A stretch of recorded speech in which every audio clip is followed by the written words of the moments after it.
They told me success would fix everything, that if I just climbed high enough, earned enough, proved myself enough, all the cracks inside me would somehow disappear. But the truth? Success doesn't cover up broken character, it exposes it.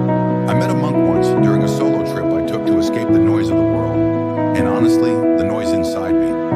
He didn't say much, but what he did say stayed with me forever. He said, "Where the world will give you applause for what you do, but only you will live with who you are." I used to chase success like it was a cure, but the more I succeeded, the louder the guilt became. I had ambition, but I lacked discipline. I had confidence, but not integrity.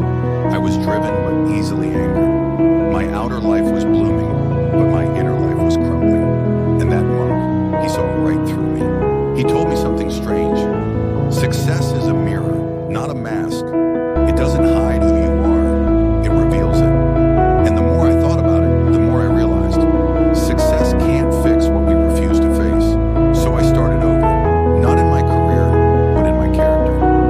I learned that discipline isn't just about waking up early, it's about honoring your word, even when no one's watching. That honesty isn't just about not lying, it's about not pretending.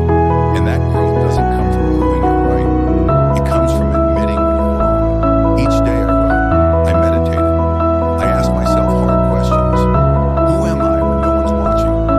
What am I hiding under my ambition? And slowly, painfully, I started to change. Not because I was perfect, but because I was finally present. The monk said, "You don't climb mountains to escape yourself. You climb them to meet yourself." And that's what success should do. Not just build your name, but reveal your nature. If your character is broken, success will only break you faster. But if your character is strong, resilient, honest, humble, then success becomes a tool, not a trap. So don't just chase outcomes, chase alignment. Don't just fix your resume, fix your reflection. Because in the end, who you are matters more than what you've done. You're not behind, you're not lost, you're in progress. And progress, when guided by